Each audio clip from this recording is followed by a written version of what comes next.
Glenn, it's Bob and Tony. Can you hear us?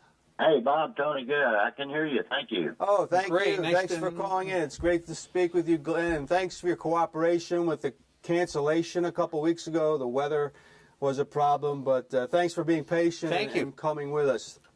No, thank you. I appreciate y'all, and I appreciate y'all's patience today. We've gone through the weather down here now, so it's been kind of a hectic 2 weeks for both of us. Oh, boy. All right. Stay safe down there. But, again, we talked a little bit about you before the show started. Glenn played 10 years between 1982 and 1993.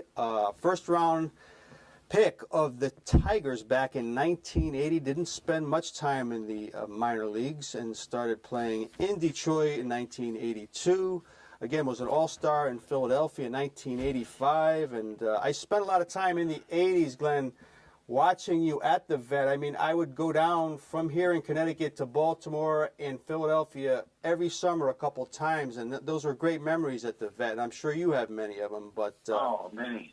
So, and I appreciate you coming and watching. Yeah, we didn't have great teams, but yeah, it was some wonderful summers that we got to spend at the Vet, and you got to see some great baseball over in Baltimore too, I'm sure. Oh, the old Memorial Stadium, which right in the smack middle of a neighborhood. It was a tremendous place to go. And but you were born in Texas, Glenn. I mean, was it always baseball for you? And were you an Astros fan growing up? Tell us about your upbringing back there. Okay, no, I was not a baseball fan at all. My oldest brother was. He was 8 years older than me.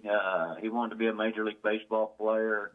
No, I wanted to be the next Joe Namath. That was, I wanted the women. I wanted the glory. I wanted to be the guy that could pop off and back it up. That was my goal. And I was fortunate. I got a scholarship for football to Sam Houston State University, played my freshman year, and 2 games into my sophomore year was declared academically ineligible, and then went straight baseball from there.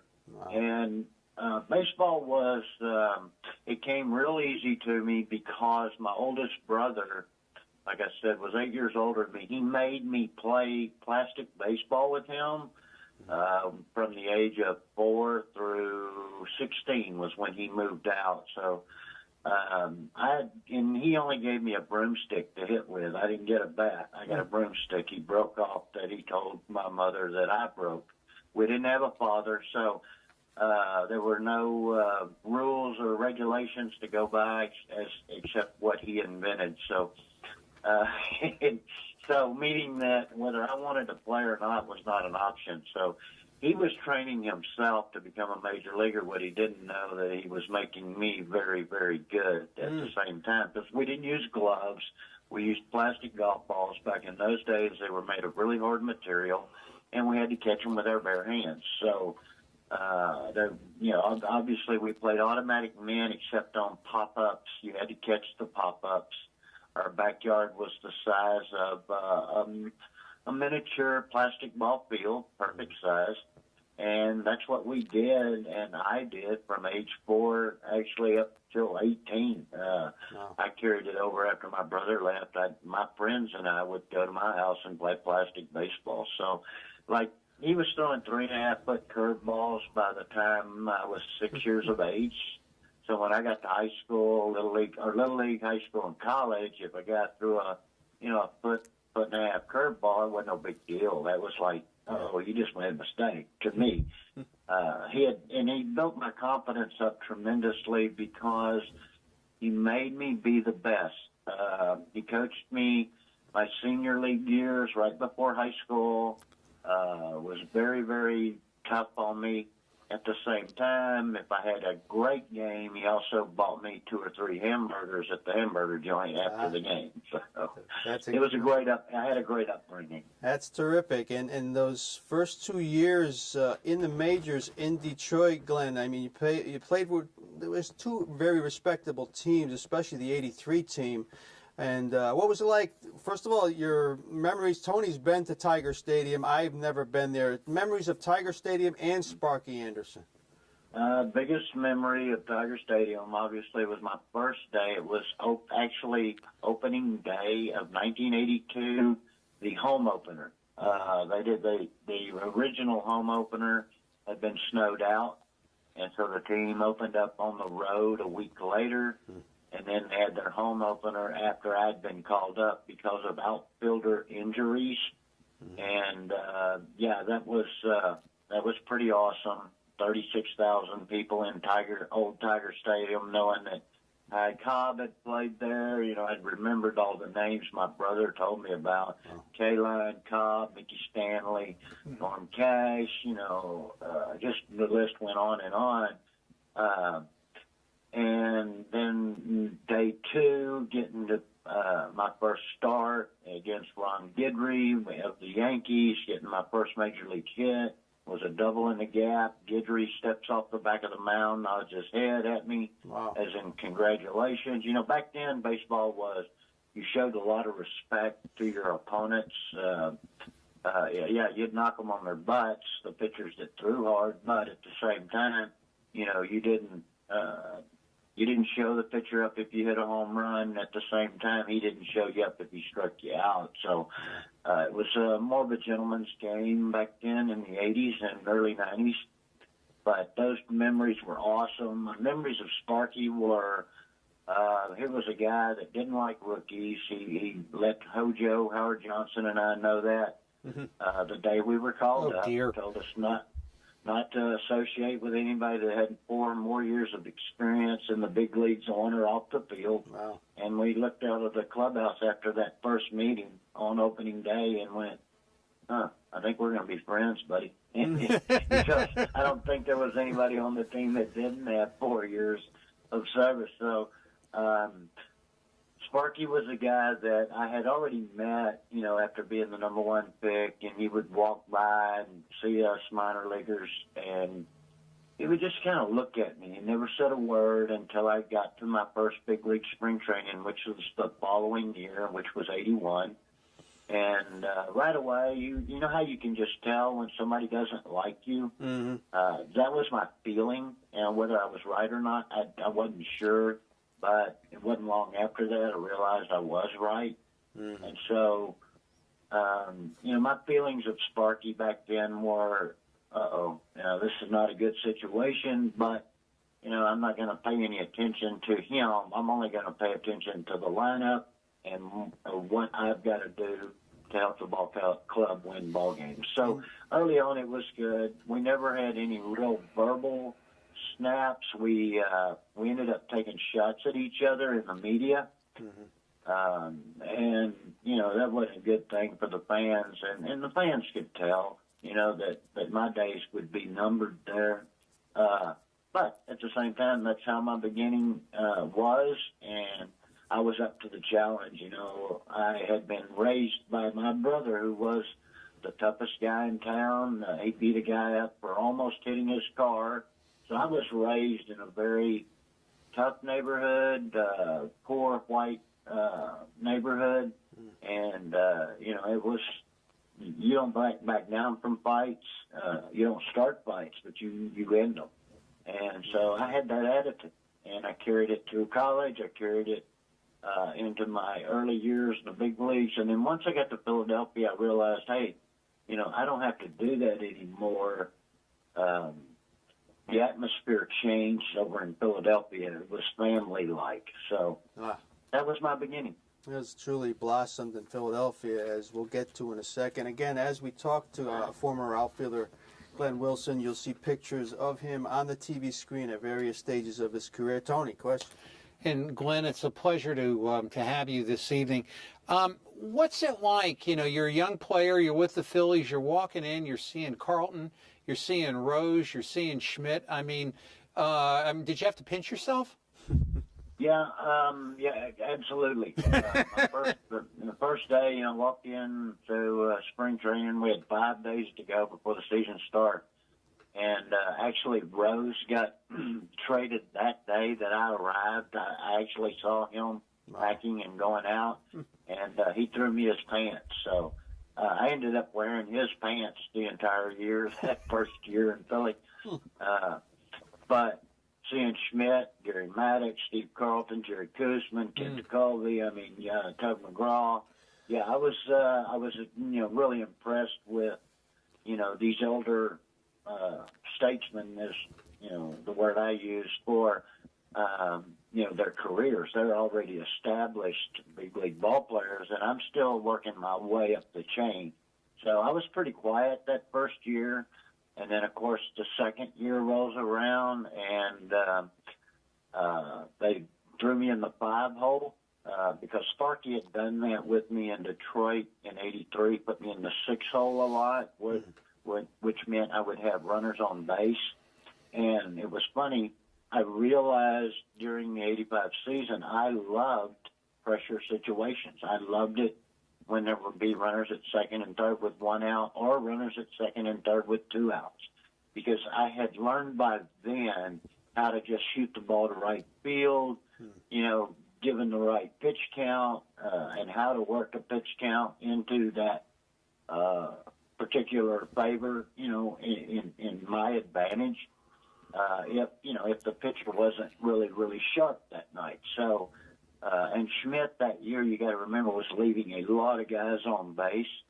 So it just worked out to where by the All-Star break, I think I had 61 to 64 RBIs at the All-Star break. And that's when people started talking about, you got a chance for 100 RBIs. And I was so young in my career, I never thought about that. But when the media and the teammates started to talk about it, then I started to get, okay, wait a minute, there is a chance. And I remember a specific time towards the end of the year, I was at 91 with 9 games to go, and we were in Wrigley Field. And in that first game, we were there for a, 3-game series, 3, 6, and 9. And we had 3 there, 3 in Montreal, and 3 at home with Pittsburgh, I believe is how it works out. In game 1, I hit a grand slam, my only grand slam in the big leagues, and a solo home run my second time up. So now I'm up to 96, and I know at that point, okay, I'm going to get my 100. And what was cool for me was the media guide the next year in '86 before the season came out, and you'd go down and look at the RBI column of leaders of Phillies and RBIs, and it was always Lazinski, Schmidt, Lazinski, Schmidt, Wilson, Lazinski, Schmidt, So it was, for me, that's when I felt like I had arrived.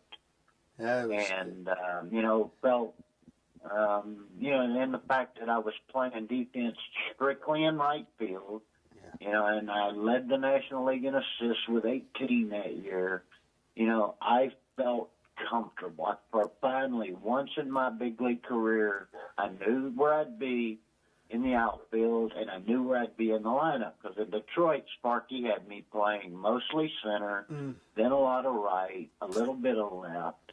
And so he was moving me, and some DH. So, which you do with younger players. But my attitude had always been, I'm one of the best. And I don't mean to say that sounding egotistically. I mean that in a way of, that's the attitude you better have. Yeah. You don't need to talk about it.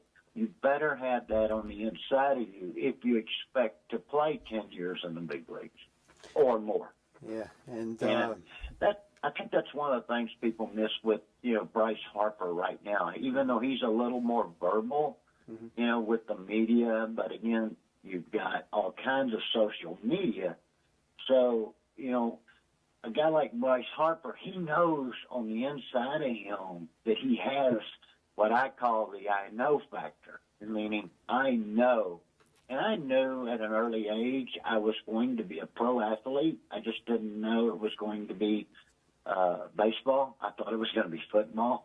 So, and I treated every Major League Baseball game like it was a pro football game in my mind, meaning you had to play tough, you had to play aggressive, you had to run over catchers, you had to take guys out at second base, and it wasn't to hurt anybody. Those were the rules. And those were the rules I was taught, in my brief year and a half in the minor leagues.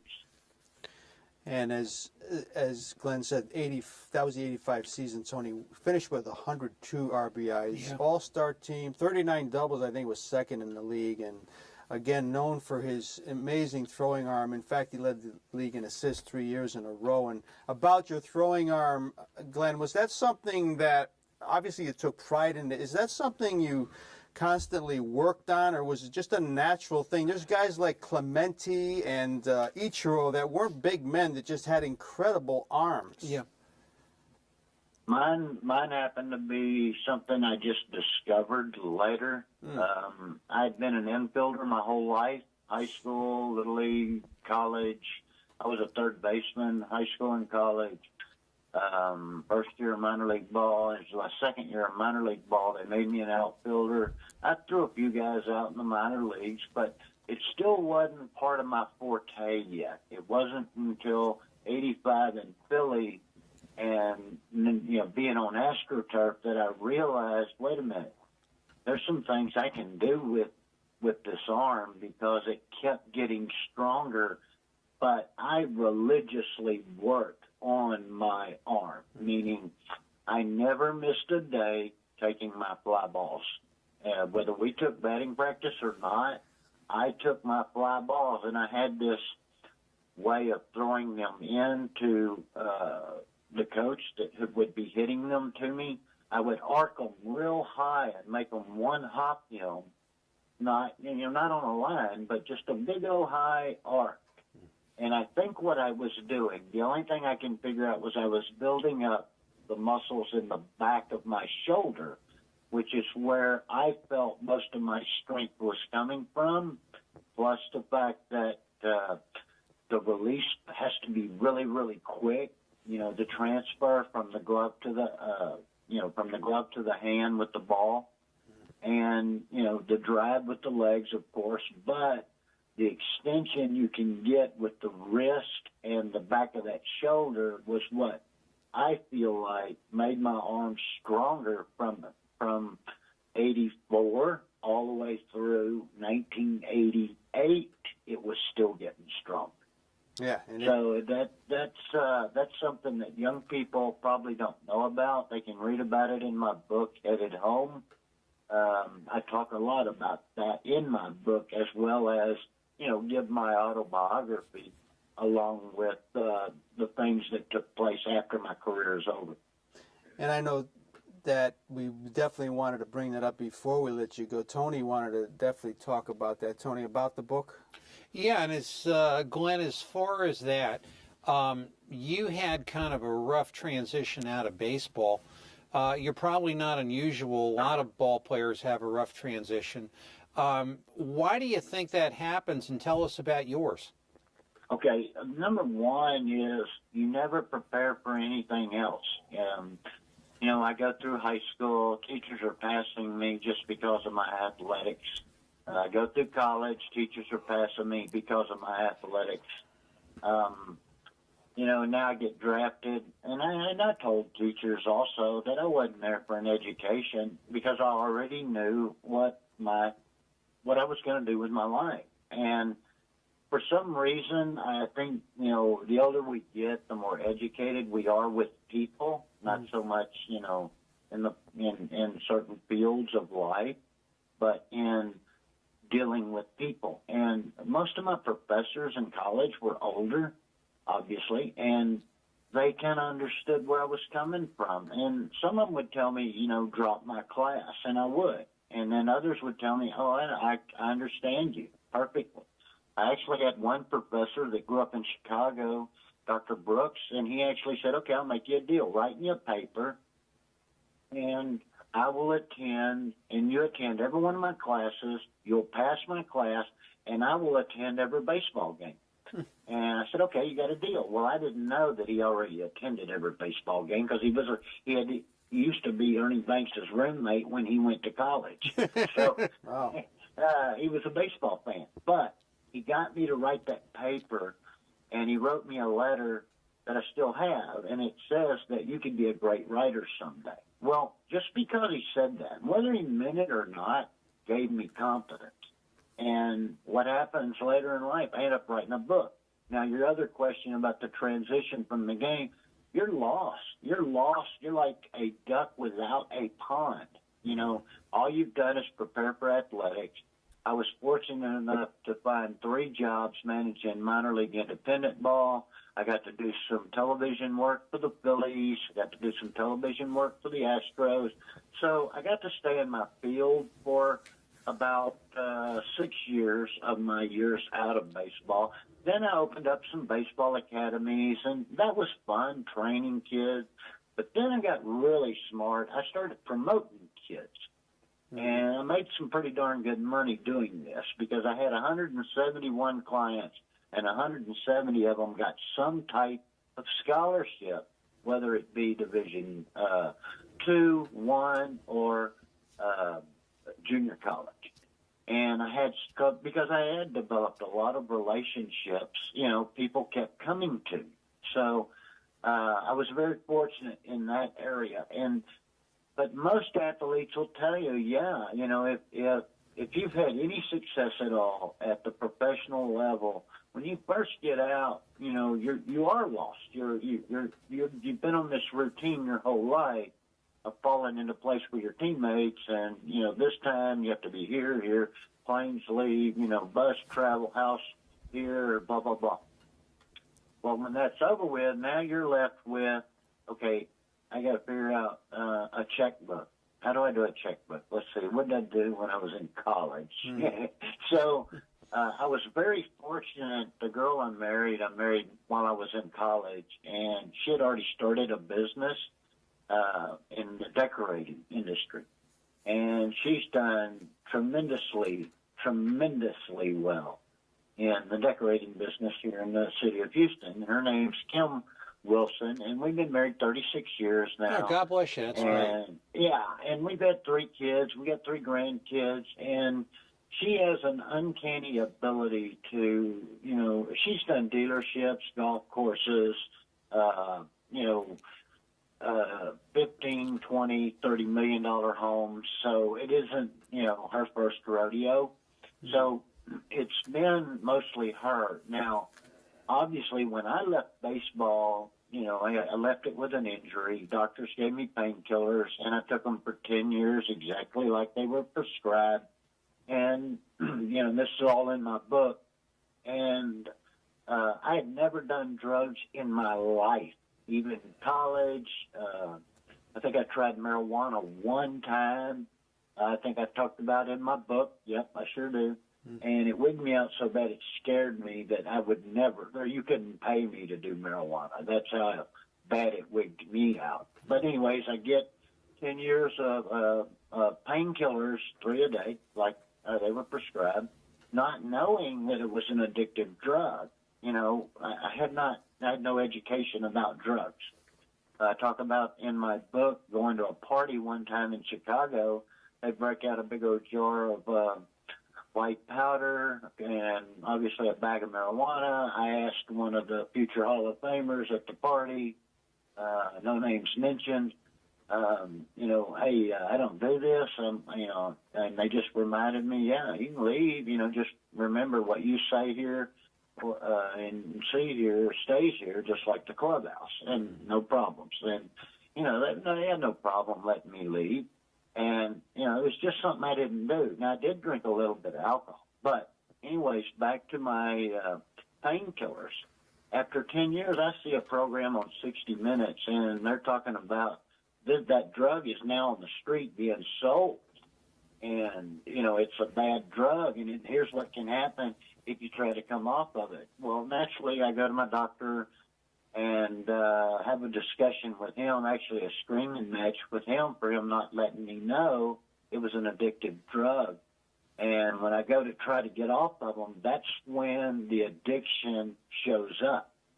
Because instead of me getting off of them like I said I would, I go to another doctor and start dabbling into, because he's the one that informed me your body will start wanting more. Well, I was fine until I talked to him. I was taking my 3 a day and had been fine for 10 years. But once I talked to him was when I realized that what he said my body wanted more. Now I understood why late in the day, I would start to feel lethargic and, wanting that up that first one gives you. So I ended up having 2 doctors and getting them, from both of them, ended up at one point taking 12 pills a day. And so then later in my book, I tell you how I beat it. And I've been very fortunate. I've been off of it since 2008. And it's something that really and truly you can beat. It's kind of like Andy Reid's kids. They went through the same thing. I had a kid, son, go through the same thing. He ended up in prison for 2 years. He was doing a lot of bad stuff besides just taking pills, obviously. But all of this is in my book. And like I said, it's called Headed Home. It's a pretty good read for anybody that either has an addictive personality or knows somebody or has a family member, what to say, what not to say, how to deal with it when you find out. So I hope it helps people more than anything. It's not a book that's going to make a bunch of money, but it is a book that might help somebody. Yeah, we want to definitely, again, urge people, Headed Home, a Major League Baseball All-Star Search for Truth. Glenn, we've run out of time, and we've just scratched the surface, but I'm glad we got it out there. We can't thank you enough. Thank you for coming on. Some great memories there, and we'll continue to stay in touch. And thanks for giving us a few minutes tonight, and our best to your family. Take care now. All right, thank you so much. I appreciate it. You guys, thank you so much for having me. Anytime, Glenn. Thank you. My pleasure, Glenn. Good night.